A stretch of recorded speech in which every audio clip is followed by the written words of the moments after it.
We were all ill with typhus, but my father had to die from it. And that was 6 weeks after our liberation. 6 weeks after.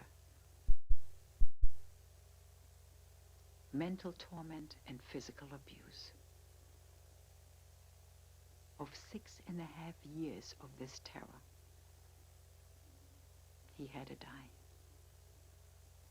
And my 12-year-old brother actually helped bury our father. One of the two men handed me a shovel, and we placed the body into the ground and shoveled dirt on it, filled the grave. That's what I remember distinctly. There were no feelings left anymore. We just survived from 1 hour to the other, not from one day to the other. I know that for years we did not talk about it. Maybe 25, 30 years, it really that long that we did not. Yeah. Yes. And what was it, or what is it that now brings you to open up a little bit? I don't voluntarily talk about, still don't talk about it. I don't. No. Me neither. Unless I'm prompted, and then many times I refuse to talk about it. I just, Right. you know, should be buried.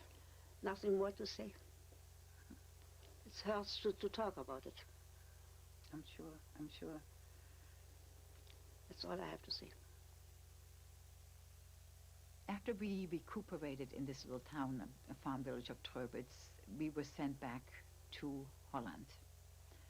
And there, eventually, my brother and I were in a children's home in preparation to live in then pre-state Israel.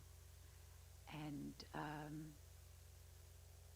many of the children there survived alone. They had no parents. And that's where we became reacquainted with life in its normal state in this children's home. An amateur.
It shows children playing, children horsing.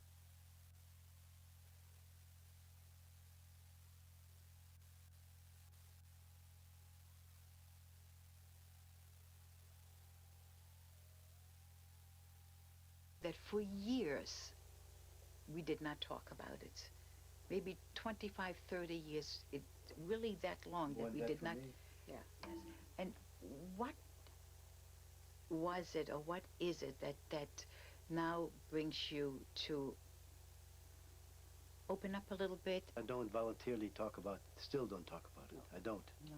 Me neither. Unless I'm prompted, and then many times I refuse to talk about it. I just, Right. you know, should be buried.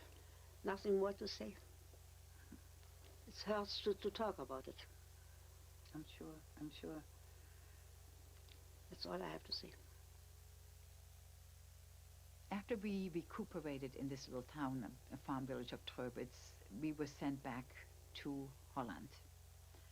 And there, eventually, my brother and I were in a children's home in preparation to live in then Free State Israel. And many of the children there survived alone. They had no parents. And that's where we became reacquainted with life in its normal state in this children's home. An amateurish film. It was taken in 1946. It was March of 46, the holiday of Purim in particular.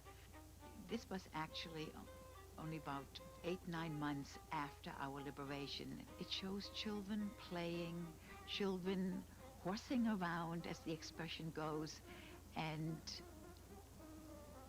living almost a carefree kind of a life. As I said, it was on the occasion of Purim, and we were all decked out and costumed and all of that, and it was a fun event. I still remember it faintly. And it just shows that children, not that they forget, but they go on. And it shows the spirit of the human being, the continuity, and the children in particular realize that life has to go on, and it pictured it beautifully. In April 1948, the Blumenthals emigrated to America, just as they had planned 10 years earlier. Once again, they applied for a visa and obtained sponsorship from a relative. Incredibly, the Holland-America line allowed them to use the tickets they had paid for when they first tried to leave 10 years earlier. That was in April of 1948. We were told that if we wanted to greet the Statue of Liberty the next morning, we should all be on deck bright and early the next morning. You can be sure each and every one was on deck to greet that magnificent lady, the lady that represents freedom, the freedom that was denied us for all those years. Actually, to this day, when I cross that Verrazano Bridge, I crane my neck to see that Statue of Liberty. It is a magnificent sight. After a few months in New York, a Jewish relief organization settled the Blumenthals in Peoria, Illinois. Because her English was less than rudimentary, Marion was placed into 4th grade at the age of 13. Yet with hard work, she graduated from high school only 5 years later, ranking 8th in a class of 265 students.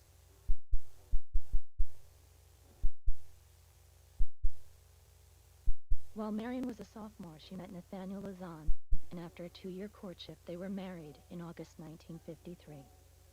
I first saw Marion in shul at synagogue in Peoria, Illinois. I saw a very unusual looking girl, very beautiful, very different. And I was not such a big dater at that time. I didn't ask girls to go out so frequently, but something compelled me to go over to her after services and say, "May I walk you home?" And she said yes. The next day, I got the courage to go over to her and find out what her real name was, and I made a date with her for homecoming. And that was the beginning of a very long, wonderful relationship of over 50 years now.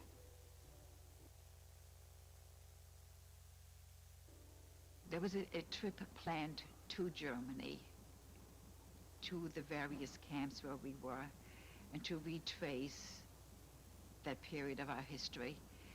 And I was very reluctant to go. I was so sure that I would never again set foot into that country that holds so many horrendous memories for me. But I had never seen my father's grave. I was too ill at the time of his burial. And it was a very difficult week, I must say, but I have no regrets having returned. We were in Westerbork, we went to Bergen-Belsen with a group of about 50 survivors and about 100 and some relatives of the survivors. We each took turns at the bus microphone, which was in the front, and we shared stories. We arrived in Bergen-Belsen, and the camp looks nothing the way I remembered it. Bergen-Belsen was burned down to the ground under the direction of General Eisenhower. So when we returned in 1995, the camp looked quite lovely. It looked like a park. Green grass, trees, foliage was lush and green. It was really quite lovely, except for the mounds everywhere. Mounds with signs that read, "Here lie 2,500, here lie 2,000. These are the mass graves of our people." Then we went to Tröbitz, where my father was buried. My father died 6 weeks after we were liberated, and because it was so much later after liberation, he was able to get a private resting place, a private grave. It was a very primitive grave when we first left it, but here it was, a most dignified Jewish cemetery. The headstone had his name on it, and the date of his birth, and the date he died. Something completely unexpected. It made us feel good somehow, knowing that it was so well taken care of by the townspeople in Tröbitz. Then we went to Hoya, our hometown.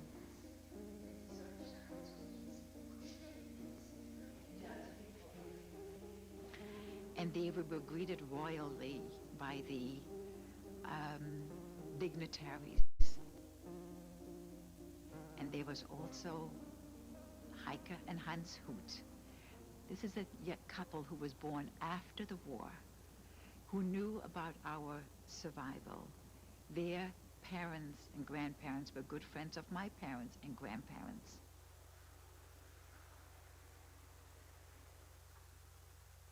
We went to the Jewish cemetery, to our family plot in Hoya.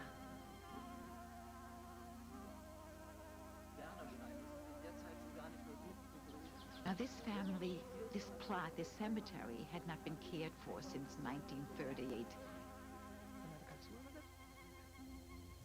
It was in disarray.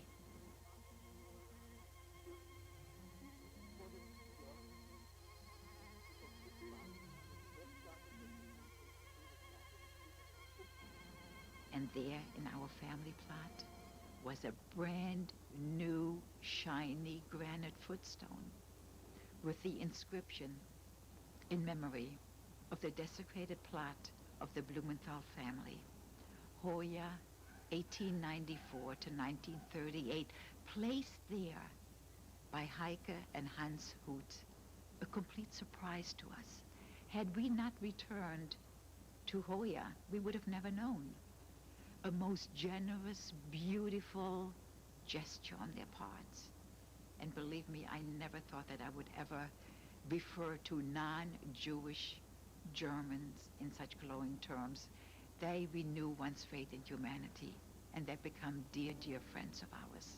Very special people.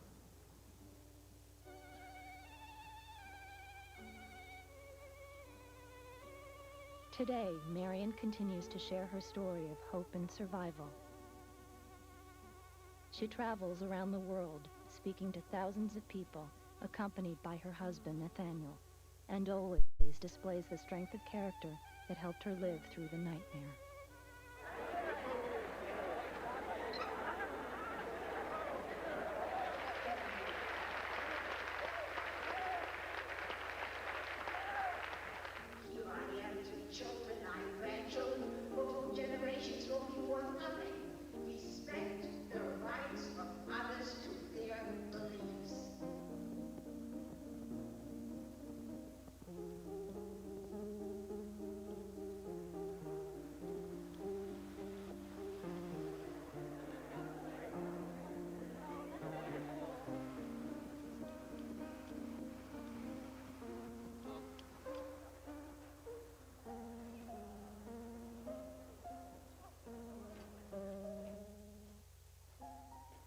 My name is Joan Kerrigan, as my husband Ken. went to high school with Marion. In 1953, we graduated. Marion was a very pretty girl. And still is. And still is a still pretty, is. pretty girl. And she's been a friend for 50 years. It wasn't until 1997 we realized that she'd been in the Holocaust. That was never discussed. We didn't realize she was from Germany. The reason why I felt it was imperative to bring Marion back, two reasons. One is her book had been selected to be a part of the Peoria Reads. And Peoria Reads is a program where they select 2 books and they make a number of them available in the community and in the libraries, in the schools, and a number of the people in the community read the books. Then there's a discussion afterward. During this week of April 18th, while Marion is here in Peoria, she'll speak at various schools. She'll speak at Bradley University, as well as Peoria Public Libraries and the Holocaust Memorial. She will speak at the synagogue and the temple, and also Barnes & Noble bookstore. So she has a full week. The second reason why I really wanted Marion to come back was I believe, or I felt it was time that the message that she sends that, no matter what hardships we face in our life, no matter what despair we face, that, anything can be overcome. If you persevere and you are determined.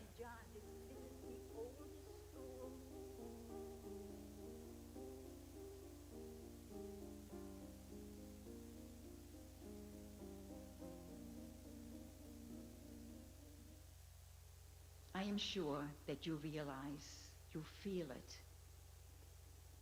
that it's difficult for me to talk about those horrendous years. I've done it many times. It has not become easier. But I realize the importance of talking about it. You, the students, are the very last generation that will hear the story firsthand. I therefore ask you to please share my story with your friends, with your relatives, you the students, someday with your children. And only if we have respect and tolerance for one another in the countries can there be peace in the world. Let us build bridges and reach out to one another.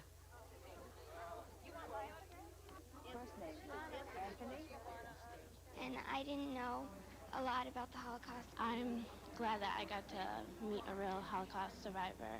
I think she was really brave. She would always find a good way to look at things instead of looking at it a bad way. I learned to be more positive and to know that other people went through a lot more things than what I have. Why I am so positive in my outlook and why I'm cheerful, I just learned from my mom that life does not owe me a living.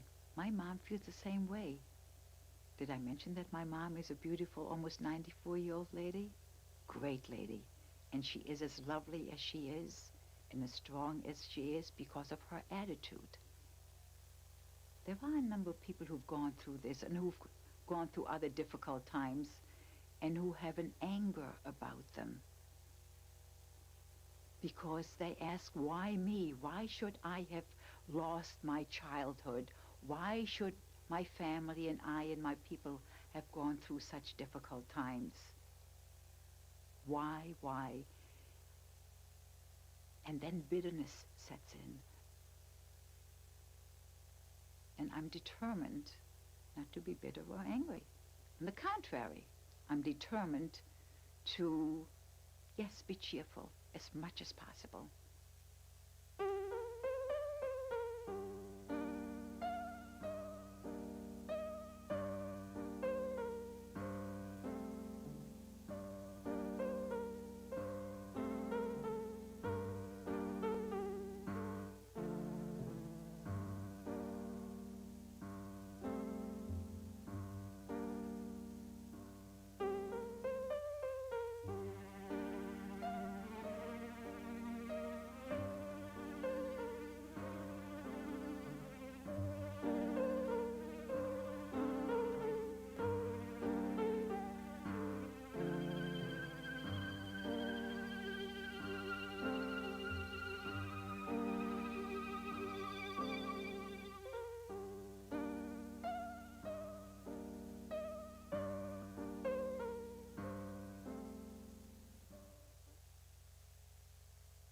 none of us is spared hardship.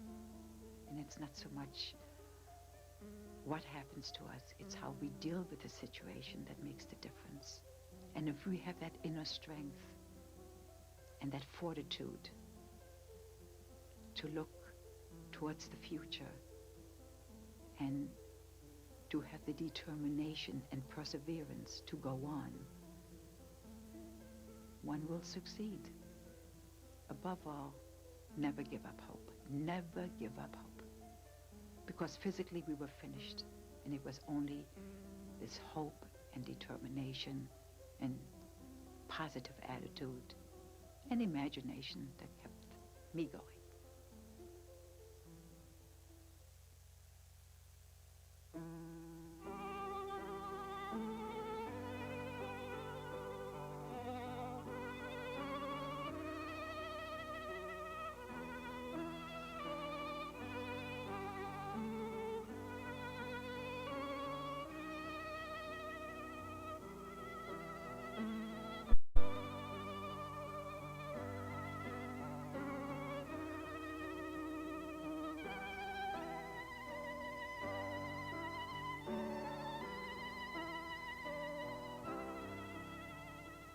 With 95, you cannot do what you with 59. Oh, I understand. But Mama, you're not 95 yet, you're 94. She just became you. Gott sei Dank, mit Riesenschritten bin ich da. Mit Riesenschritten. Ja. So mit dir kann ich noch But you mit know what Deutsch I've been sprechen. doing? Mit Riesenschritten, there are so many sayings that are so meaningful, sayings that Mom says. Yeah. You know, Big Wörter, steps, Sprichwörter. Yeah. Ja, And I have them pretty much written out. Oh, yeah. They're clever. They're Yeah. really Ja, clever. die Auf so- jeden Fall passt ein Deckel zum Beispiel.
For a DVD or VHS copy of this documentary for $29.99 plus shipping and handling, visit www.marianstriumph.com or call toll-free 1-888-232-0439.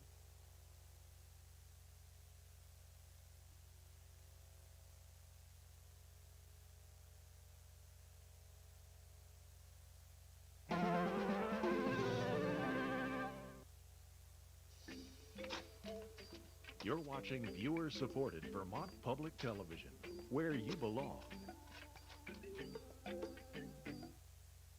Next time on Frontline, Karl Rove had a master plan. He was the architect. His hand was in all of it. It took 30 years, but he changed the political landscape. Karl Rove came to town with one goal, and that was this massive Republican realignment. How did he do it?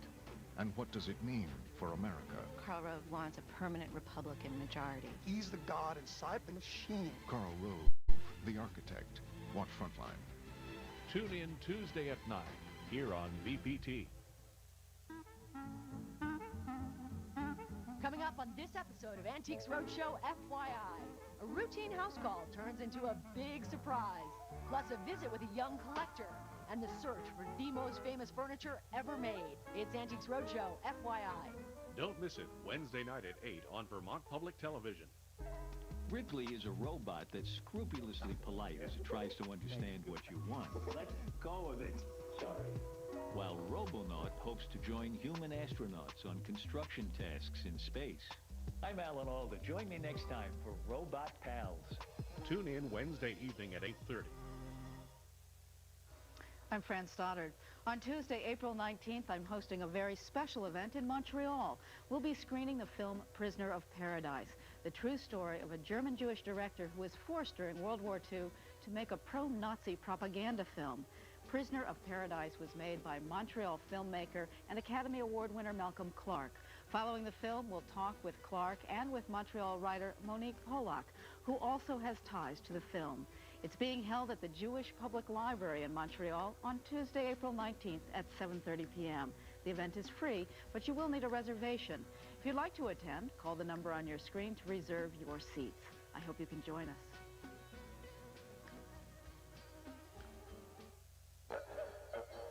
Right around now, something is going on that will change your life. And it is coming, no, not from here, or here. Definitely not. Your life is being changed by new ideas coming from scientists and engineers who say, or wow. For example, can we make a car that instead of exhaust spits out water? There's an electric motor. What runs the motor? All the electricity comes from the fuel cell. This is a fuel cell? It looks like a black plastic license plate.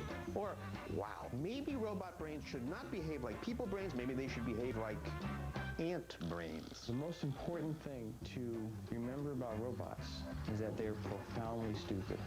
Or, watching and copying our moms when we're really, really young prepares us to watch and go crazy over football. You watch it, you learn it instantly. You can say we live in the age of wow. They've done it. STEM cells, space probes, nanotechnology. And that alone is just mind-boggling. Every day brings new, exciting ideas, dangerous ideas, fascinating ideas that have got to be explained. And we have found great storytellers to explain the new and make you go. T-Rex lived fast and died young. He's the James Dean of dinosaurs. You're saying that this street, French Quarter, under 22 feet of water. We're swimming here. We're like fish. The question has to be asked, where are the electrons? Nova Science Now, with TV's most inventive reporter, Robert Krulwich. I represent the atom oxygen. New science from the producers of Nova that brings the leading edge to real life. Wow.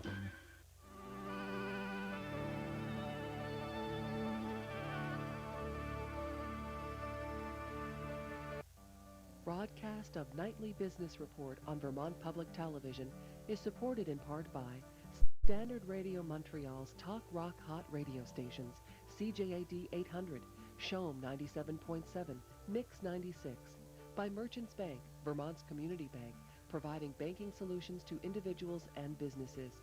This program is also supported by contributing members like you.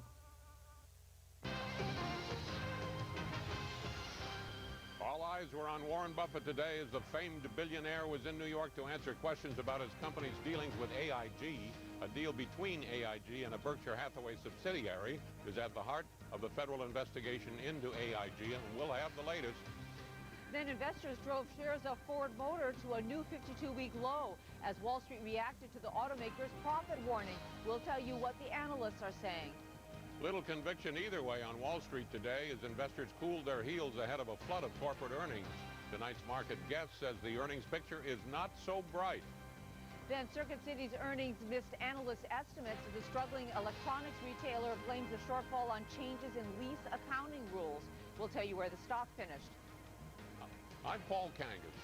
And I'm Susie Garrett. This is Nightly Business Report for Monday, April 11th. Nightly Business Report is made possible by... In 1887, Albert Gallatin Edwards had the foresight to start a financial company that put the client first. He also had the foresight not to name the company Albert